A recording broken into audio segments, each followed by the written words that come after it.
सबसे पहले हमने इस चैप्टर में फॉस्फोलिपिड के बारे में पढ़ा था, एक स्ट्रक्चर फॉस्फोलिपिड का।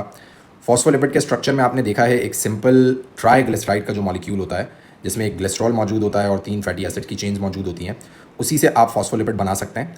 यानी कि एक फैटी एसिड की चेन को अगर रिमूव कर दिया जाए और उसकी जगह पे फॉस्फेट ग्रुप लगा दिया जाए तो वो इस तरह का स्ट्रक्चर बनेगा आपके सामने। और इसको हम क्योंकि इसमें एक पोलर फॉस्फेट ग्रुप आ चुका है तो इसमें हेड जो है वो हाइड्रोफिलिक हो चुका है। टेल्स तो पहले से ही हाइड्रोफोबिक थी। जो ओरिजिनल ट्राइग्लिसराइड का मॉलिक्यूल था वो पूरा का पूरा हाइड्रोफोबिक था, पूरा नॉन पोलर था। लेकिन अब ये जो स्ट्रक्चर आपके सामने बना है इसमें हेड हाइड्रोफिलिक हो चुका है, वो पोलर है।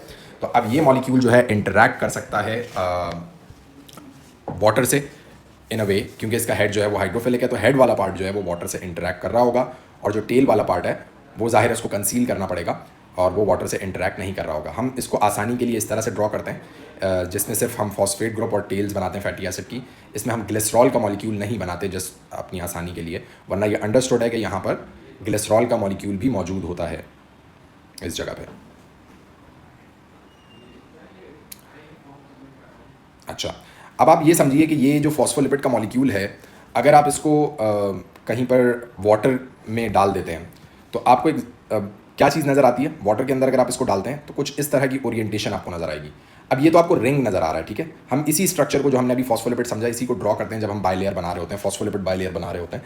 तो ये ओरिएंटेशन इसकी कुछ इस तरह की होती है कि इसके हाइड्रोफोबिक पार्ट जो है वो वाटर की तरफ मूव करता है, हाइड्रोफोबिक पार्ट जो है वो इंटरैक्ट कर सकता है वाटर से, और हाइड्रोफिलिक पार्ट जो है वो कंसील हो जाता है। इस तरह की ओरिएंटेशन की जाती है।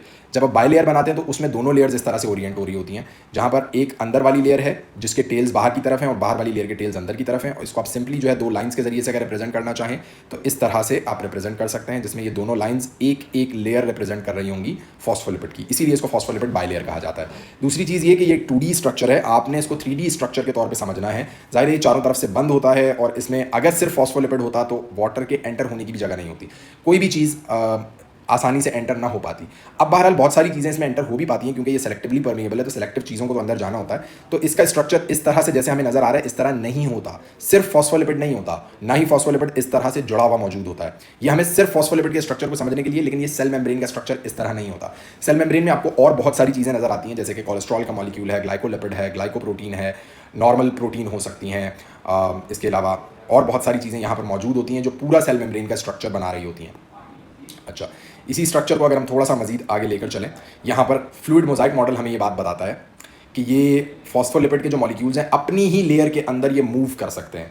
फॉस्फोलिपिड के मॉलिक्यूल्स अपनी लेयर के अंदर, जो ऊपर वाली लेयर में वो ऊपर वाली लेयर के अंदर मूव कर सकते हैं। इससे हमें पता चलता है कि इसके अंदर कोई रिजिडिटी नहीं है, ऐसी कोई सॉलिड की तरह ये जुड़े हुए नहीं है, ब्लॉक्स नहीं बने हुए इसके, बल्कि ये फ्लूइड है।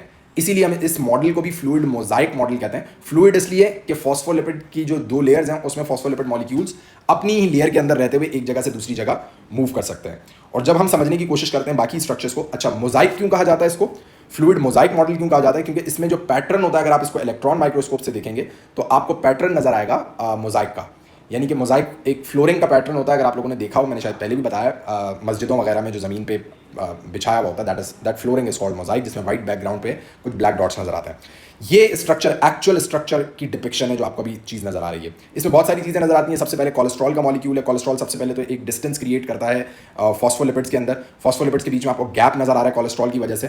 कोलेस्ट्रॉल भी हाइड्रोफोबिक टेल और हाइड्रोफिलिक हेड से बना हुआ होता है, बिल्कुल फॉस्फोलिपिड के मॉलिक्यूल की तरह। और ये एक अमाउंट ऑफ रिजिडिटी भी मेंटेन कर रहा होता है, अमाउंट ऑफ फ्लूइडिटी भी मेंटेन कर रहा होता है। यानी ना सेल मेम्ब्रेन को बहुत ज़्यादा फ्लूइड होने देता है, ना ही बहुत ज़्यादा रिजिड होने देता है। क्योंकि अगर सेल मेम्ब्रेन बहुत ज़्यादा रिजिड हो जाएगी तो यूजफुल सब्सटेंसेस भी अंदर नहीं आ रहे होंगे, और अगर ये बहुत ज़्यादा फ्लूइड हो जाएगी तो जिन चीज़ों की ज़रूरत नहीं है वो भी अंदर मूव कर पाएंगे। ये सेलेक्टिवली परमिएबल होने का जो फंक्शन है वो परफॉर्म नहीं कर पाएगी। इसके बाद प्रोटीन्स नजर आ रही हैं आपको। ये ग्लाइकोप्रोटीन है, ग्लाइकोप्रोटीन पे कार्बोहाइड्रेट की चेन लगी हुई है। ये जो कार्बोहाइड्रेट की चेन आपको नजर आ रही है, बेसिकली ये परफॉर्म करती है अपना फंक्शन एज रिसेप्टर, ठीक है। तो हमने जो सुना है कि कोई चीज़ आके अपने रिसेप्टर से बाइंड करती है सेल सरफेस मेम्ब्रेन पे, तो वो रिसेप्टर कोई अलग से चीज़ नहीं होती, कोई मेटल या कोई लोहे की कोई चीज़ नहीं लगी हुई होती, बल्कि कार्बोहाइड्रेट की चेन होती है जो रिसेप्टर के तौर पर काम कर रही होती है। और जब भी कोई सिग्नलिंग मॉलिक्यूल, कोई हार्मोन यहाँ पर आके बाइंड करता है, हालांकि वो सेल के अंदर मूव नहीं करता, वो सेल के बाहर होता है, लेकिन उसकी वजह से सेल के अंदर कोई चीज़ इनिशिएट की जाती है, कोई प्रोसेस इनिशिएट किया जाता है, कोई मेटाबॉलिक चेंज आता है, या कुछ भी कोई एक्सक्रीशन होती है। बहरहाल कोई चेंज उसके अंदर, सेल के अंदर कोई चेंज आता है, हालांकि मॉलिक्यूल सेल के बाहर बाइंड हुआ है। ठीक है, इसकी एग्जांपल हमने ग्लूकागॉन की समझी थी। अब यहाँ पर एक और बड़ी स्पेशल प्रोटीन आपको नजर आ रही है। इस इंसुलिन की एग्जांपल अगर आप समझेंगे तो इंसुलिन क्या करती है, चैनल क्रिएट करती है ग्लूकोज के, जिसके जरिए से ग्लूकोज जो है वो मूव कर जाती है सेल के अंदर। तो इस तरह से ब्लड में ग्लूकोज की कॉन्सेंट्रेशन कम हो जाती है।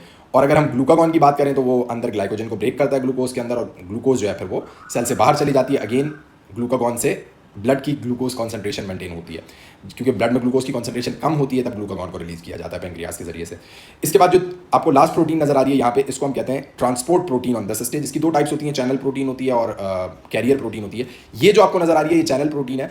इसके अंदर एक पैसेज बना हुआ होता है जिसके थ्रू कुछ चीज़ों को ट्रांसपोर्ट किया जाता है from the outside environment into the cell, जो फॉस्फोलिपिड से डायरेक्टली नहीं आ सकते। जैसे सोडियम आयन फॉर एग्जांपल, वो फॉस्फोलिपिड से नहीं आ सकता, तो उसके लिए चैनल का होना जरूरी है। बिल्कुल इसी तरह से हमने आप A2 में रेस्पिरेशन चैप्टर में देखेंगे कि प्रोटॉन पंप या प्रोटॉन का एक चैनल लगा हुआ होता है माइटोकॉन्ड्रिया की इनर मेम्ब्रेन में। ये गेटेड चैनल्स होते हैं, और इसका मतलब ये है कि ये ओपन भी हो सकते हैं, क्लोज भी हो सकते हैं। जब गेट्स ओपन होते हैं तो चीज़ें अंदर मूव कर सकती हैं, जब गेट्स क्लोज होते हैं तो चीज़ें अंदर मूव नहीं कर सकती। जब हमने चीज़ों को बाहर एक्यूमुलेट करना होगा तो गेट्स क्लोज होंगे, जब उन चीज़ों को तेज़ी से अंदर मूव कराना होगा तो गेट्स खुल जाएंगे। इसी तरह का एक स्ट्रक्चर माइटोकॉन्ड्रिया की इनर मेम्ब्रेन ऑफ माइटोकॉन्ड्रिया में प्रेजेंट होता है। That is basically for the proton, and it also acts as an enzyme, ATP synthase enzyme.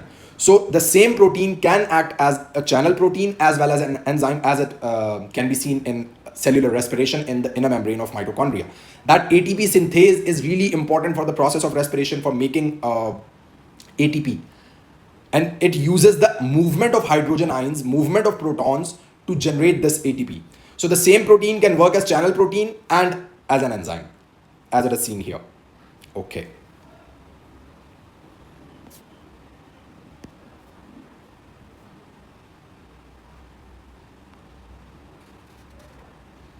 Now let's understand the process in which glucagon signals the cell to release glucose. The glycogen that is present inside, that is stored inside, is broken down. Glucagon will bind outside and it will make a change inside. As soon as the glucagon binds to the receptor here, it activates a G protein. Protein would then activate an enzyme. In the case of glucagon, it is adenyl cyclase, but it does not only work in glucagon, और भी बहुत सारी चीज़ों में ये काम कर रहा होता है।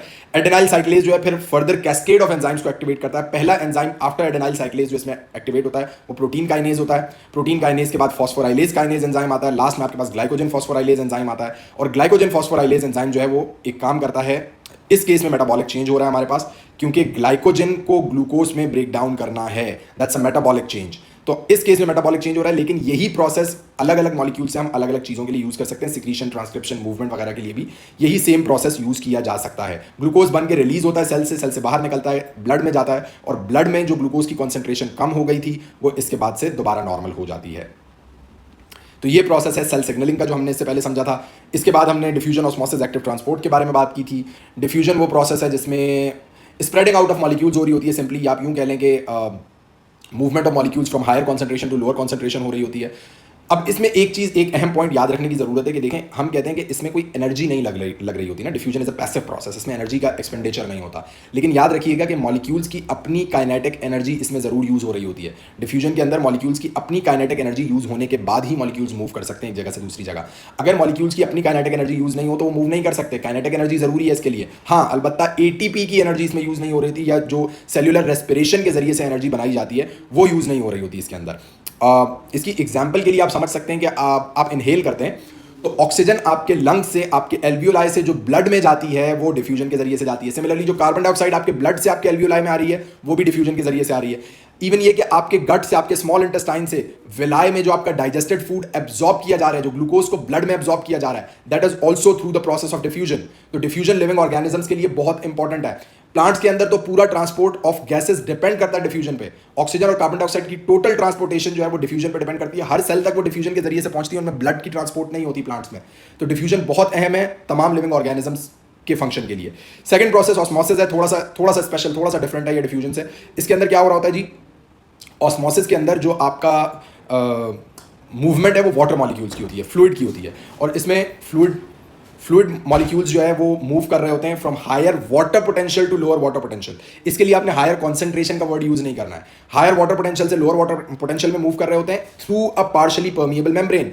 तो जब भी आप ऑस्मोसिस की एग्जांपल देंगे आपने ये चीज सोचनी है कि पार्शियली परमिएबल बीच में मौजूद है या नहीं है, और वाटर हायर पोटेंशियल से लोअर पोटेंशियल में मूव कर रहा है या नहीं। अगर ये दोनों चीज़ें आपकी नज़र में सही है तो फिर ही ये ऑस्मोसिस होगी। एक्टिव ट्रांसपोर्ट इनका ऑपोजिट है। अच्छा, एक्टिव ट्रांसपोर्ट को हम जरा आगे देखते हैं। इसके बाद कुछ कंडीशंस, कुछ फैक्टर्स जो अफेक्ट करते हैं रेट ऑफ डिफ्यूजन को। स्टीपनेस है, जितना ज़्यादा कॉन्सेंट्रेशन का डिफरेंस उतनी तेज मूवमेंट। टेम्परेचर जितना ज़्यादा, काइनेटिक एनर्जी उतनी ज़्यादा, उतनी तेज मूवमेंट। सर्फेस एरिया जितना ज़्यादा होगा, या surface area to volume ratio कह लें, जितना ज़्यादा होगा मूवमेंट उतनी तेज होगी, डिफ्यूजन उतनी आसान होगी। तो पहली तीन चीज़ें सपोर्ट कर रही हैं रेट ऑफ डिफ्यूजन को। आखिरी चीज़ है नेचर ऑफ मॉलिक्यूल। तो मॉलिक्यूल जितना बड़ा होगा उतना स्लो मूव करेगा ऑब्वियसली, जितना छोटा होगा उतना तेज मूव करेगा। कहीं कहीं पे चार्ज्ड मॉलिक्यूल्स भी देखा जाता है, चार्ज मॉलिक्यूल तेज मूव कर रहे होते हैं। अच्छा, इसके बाद डिफ्यूजन को समझने के लिए एक सिंपल एक्सपेरिमेंट हमने देखा था। यहाँ पे एक विस्किंग ट्यूब यूज की जा रही है। विस्किंग ट्यूब की जो वॉल्स होती हैं ये पार्शियली परमिएबल होती हैं, यानी कि ये भी हमारी सेल मेम्ब्रेन की तरह सेलेक्टिव चीज़ों को अलाउ करती हैं मूव करने के लिए। इस पार्शियली परमिएबल मेम्ब्रेन में लेट्स से कि हमने स्टार्च ले लिया और बाहर जो हमारे सराउंडिंग वाटर है, इस सराउंडिंग वाटर में आपने आयोडीन सॉल्यूशन ड्रॉप कर दिया। आयोडीन सॉल्यूशन अंदर मूव कर सकता है, विस्किंग ट्यूब के अंदर जा सकता है, लेकिन स्टार्च बाहर नहीं आ सकता। ठीक है, स्टार्च मॉलिक्यूल्स बड़े होते हैं, वो विस्किंग ट्यूब को क्रॉस नहीं कर सकते, लेकिन आयोडीन आ सकता है। तो इसलिए आपको अंदर ब्लू ब्लैक कलर नजर आएगा विस्किंग ट्यूब के अंदर, लेकिन वाटर में ब्लू ब्लैक कलर नजर नहीं आएगा, क्योंकि वहां पे स्टार्च और आयोडीन नहीं मिले। ठीक है, लेकिन विस्किंग ट्यूब में स्टार्च और आयोडीन मिल गए, इस वजह से आपको विस्किंग ट्यूब के अंदर ब्लू ब्लैक कलर नजर आएगा। अच्छा, इसके बाद हमारे पास चैनल प्रोटीन हमने समझ लिया था पहले। ये कैरियर प्रोटीन का स्ट्रक्चर है। कैरियर प्रोटीन जो है, चैनल प्रोटीन फिक्स्ड शेप था। कैरियर प्रोटीन की दो शेप हो सकती है, एक ये है आपके पास नंबर 2 और एक नंबर 4। ये दो शेप में फ्लिप कर सकती है और ये क्लोज्ड स्ट्रक्चर है सेंटर में। इसके जरिए से कोई भी मॉलिक्यूल मूव कराया जा सकता है from the outside environment into the cell. Channel protein जो है वो अलग तरह से फंक्शन कर रही है, लेकिन काम उसका भी ट्रांसपोर्ट है। कैरियर प्रोटीन अलग तरह से फंक्शन कर रही है, लेकिन काम इसका भी ट्रांसपोर्ट ऑफ सब्सटेंस है। आपको ये प्रोसेस पूरा डिपेक्ट कर रहा है 1 2 3 4 में कि किस तरह से कोई मॉलिक्यूल आया, कैरियर प्रोटीन ओपन हुई, उसको अंदर मूव करा दिया सेल के।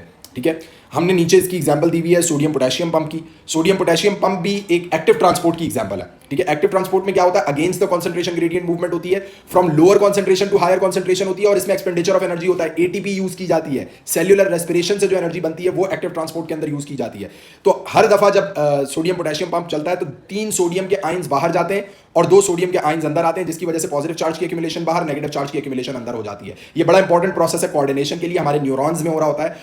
हमारी बॉडी जो कोऑर्डिनेट करती है वो इसी प्रोसेस के जरिए से करती है। ये भी आप अगेन A2 में पढ़ रहे होंगे। 3 तरह के सॉल्यूशंस हमने ऊपर देखे थे, हाइपोटोनिक, हाइपरटोनिक, आइसोटोनिक। हाइपरटोनिक वो होता है जिसमें सॉल्यूट ज्यादा होता है, हाइपोटोनिक वो होता है जिसमें सॉल्वेंट ज्यादा होता है, और आइसोटोनिक वो होता है जो दोनों सॉल्यूशंस के अंदर सॉल्वेंट और सॉल्यूट का अमाउंट बराबर होता है। हमेशा इन कंपैरिजन बताया जाता है, सॉल्वेंट और सॉल्यूट की कॉन्सेंट्रेशन को हमेशा इन कंपैरिजन बताया जाता है, ये याद रखिएगा, एक अकेले सॉल्यूट के लिए नहीं बताया जाता। ऑस्मोसिस हमने ऑलरेडी समझ लिया। एक लास्ट प्रोसेस है जो मैं आपको ब्रीफली समझाऊंगा और फिर उसके बाद इसको कंक्लूड करेंगे इंशाल्लाह। आज की क्लास में हमने पास पेपर भी करने। बल्क ट्रांसपोर्ट हमारा लास्ट प्रोसेस जो रह गया था, इसका छोटा सा है, इसकी 2 एग्जांपल्स हो सकती हैं। एक एंडोसाइटोसिस इसकी एग्जांपल होती है, एक एक्सोसाइटोसिस होती है। बल्क ट्रांसपोर्ट इस वजह से डिफरेंट है क्योंकि इसमें एक मॉलिक्यूल करके चीज को मूव नहीं किया जाता, बल्कि बहुत सारे मॉलिक्यूल, या बहुत बड़ा स्ट्रक्चर जो है वो एक साथ सेल के अंदर चला जाता है, तो एंडोसाइटोसिस होगी, या फिर सेल से बाहर चला जाता है तो एक्सोसाइटोसिस होगी। ठीक है, इसकी एग्जांपल आप अभी देख सकते हैं। एंडोसाइटोसिस में फॉर एग्जांपल कोई भी चीज जब सेल के अंदर बल्क में मूव कर रही है, बड़े अमाउंट में जब कोई चीज सेल के अंदर मूव कर रही है, not molecule by molecule, bulk में मूव कर रही है, तो वो एंडोसाइटोसिस होगी। अब हमारी बॉडी में क्या एग्जांपल है एंडोसाइटोसिस की, फेगोसाइटोसिस। फेगोसाइटोसिस आपको पता है वो प्रोसेस है जिसमें कोई भी फॉरेन पार्टिकल, अगर जैसे हम सांस लेते हैं तो इनहेलेशन में हजारों बैक्टीरिया हमारे लंग्स में चले जाते हैं। इन बैक्टीरिया को डिस्ट्रॉय करना हमारी बॉडी के लिए बहुत जरूरी है। ये बैक्टीरिया जब हमारे लंग्स में पहुंचते हैं तो हमारे पास स्पेशल सेल्स मौजूद होते हैं लंग्स के अंदर, जिनको हम फेगोसाइट्स कहते हैं। हमारे व्हाइट ब्लड सेल्स से ही डेवलप होते हैं। ये फेगोसाइट्स क्या करते हैं, इन बैक्टीरिया को एंगल्फ करते हैं। सबसे पहले ये एक फेगोसाइट का स्ट्रक्चर मैं आपके सामने ड्रॉ कर रहा हूं, और इसके सामने एक अदद बैक्टीरिया, इस तरह से बैक्टीरिया सामने मौजूद होता है। पहला स्टेप ये है। अब किस तरह से फेगोसाइट इसको डाइजेस्ट करेगा, अगले स्टेज में आप देखेंगे। चलें इसको यहां से इरेज करते हैं हम, और नेक्स्ट स्टेज के अंदर ये इस तरह से आ जाएगा आपके पास। ठीक है, ये आपका एक फेगोसाइट है जो उसके करीब चला गया और सेल मेम्ब्रेन उसके सराउंडिंग में जा रही है। तीसरे स्टेज में ये इसके अंदर चला गया, एक वेसिकल बनती है जिसके अंदर बैक्टीरिया को इंगल्फ किया जाता है। डायरेक्टली बैक्टीरिया नहीं आता, एक वेसिकल के अंदर आता है। और हमारे पास इन्हीं फेगोसाइट्स में एक बड़ा स्पेशल स्ट्रक्चर मौजूद है, लाइसोजाइम। लाइसोजाइम के अंदर बहुत सारे डाइजेस्टिव एंजाइम्स होते हैं, और ये डाइजेस्टिव एंजाइम्स इसके अंदर रिलीज कर दिए जाते हैं इस वेसिकल के अंदर। ये डाइजेस्टिव एंजाइम क्या करेंगे, आपकी अंडरस्टैंडिंग क्या है? जाहिर है बैक्टीरिया को डाइजेस्ट करेंगे, खत्म कर देंगे, डिस्ट्रॉय कर देंगे, और जो रिमेन्स ऑफ बैक्टीरिया होंगे उनको सेल से बाहर निकाल दिया जाएगा। तो इसका मतलब इसमें एक्सोसाइटोसिस भी हो रही है। रिमेन्स ऑफ बैक्टीरिया को बाहर निकालना इज एक्सोसाइटोसिस। तो एंडोसाइटोसिस की एग्जांपल भी इसमें आपको नजर आ रही है, एक्सोसाइटोसिस की एग्जांपल भी नजर आ रही है, लेकिन ये मैं आपको लेटर ऑन बुक में भी दिखा देता हूं। अब जरा इसकी और एग्जांपल्स देखते हैं। फेगोसाइटोसिस के अलावा कभी कभी जो है ना, ये तो फेगोसाइटोसिस तो बैक्टीरिया वगैरह के लिए होती है, या कोई फॉरेन पार्टिकल जो आपको नुकसान पहुंचा सकता है। इसके अलावा इसकी और एग्जांपल्स जो है वो उसमें पिनोसाइटोसिस भी होती है। अगर वाटर की ड्रिंकिंग की जा रही है सेल के जरिए से, पानी का बल्क में ट्रांसपोर्ट हो रहा है सेल के अंदर, तो हम उसको पिनोसाइटोसिस कह रहे हैं। और अगर थोड़े कम लेवल पे हो रहा है, बल्क में होगा, बहुत बड़े अमाउंट में होगा, तो पिनोसाइटोसिस होगा। अगर कम लेवल पे वाटर जो है वो मूव कर रहा होगा इनसाइड, तो उसको हम माइक्रो पिनोसाइटोसिस कहेंगे। This is when the cell is drinking water. ठीक है, अच्छा। Now it is different from osmosis. Okay, pinocytosis is different from osmosis. Cell higher water potential से लोअर वाटर पोटेंशियल में चीज़ों का ट्रांसपोर्ट नहीं कर रहा। एक्सोसाइटोसिस की एग्जांपल समझ लेते हैं। एक्सोसाइटोसिस के लिए एक तो एग्जांपल ये आपके सामने ही नजर आ रही है आपको, जिसमें डाइजेस्टेड बैक्टीरिया के जो रिमेन्स बच गए, अनडाइजेस्टेड पार्टिकल्स बच गए, उनको बाहर निकाल देना सेल से, वो एक एग्जांपल हो सकती है एक्सोसाइटोसिस की। इसके अलावा आपने गोल्जी बॉडीज़ के बारे में पढ़ा है। गोल्जी बॉडीज़ हमारे पहले चैप्टर में हमने पढ़ा था कि वो चीज़ों को अरेंज करती हैं, सॉर्ट करती हैं, पैक करती हैं और ट्रांसपोर्ट करती हैं, जस्ट लाइक डीएचएल जिस तरह से चीज़ों को, आप बहुत सारी चीज़ें जमा कराते हैं, उनको अरेंज करते हैं, सॉर्ट करते हैं, पैक करते हैं और ट्रांसपोर्ट कर देते हैं टू द राइट डेस्टिनेशन। इस तरह सेल के अंदर भी बहुत सारी चीज़ें बन रही हैं, जैसे कि एंजाइम्स बहुत सारे ऐसे हैं जो सेल के अंदर बनते हैं लेकिन उनका काम सेल के बाहर होता है। ये वो एग्जाम्पल है जो मैंने अभी आपको समझाई थी एंडोसाइटोसिस की, बैक्टीरिया को एंगल्फ किया जा रहा है। ये एक्सोसाइटोसिस की एग्जाम्पल है, कोई एंजाइम आपके पास सेल के अंदर बनता है लेकिन उसका काम सेल के बाहर है, जैसे कि सलाइवरी अमाइलेज है फॉर एग्जाम्पल, या लाइपेज एंजाइम है। मैक्सिमम एंजाइम्स जो है वो एक्स्ट्रा सेलुलर होते हैं, सेल के बाहर काम करते हैं, तो उनको इस प्रोसेस के जरिए से एक वेसिकल बनाई जाती है, वेसिकल में उसको पैक किया जाता है और इस तरह से प्रोडक्ट को सेल से बाहर रिलीज कर दिया जाता है। यहां पर भी एक्सोसाइटोसिस हो रही है। जब बैक्टीरिया डाइजेस्ट हो गया तो उसके बाद यहां पर भी उसकी एक्सोसाइटोसिस हो रही होती है। ये दो एग्जांपल हैं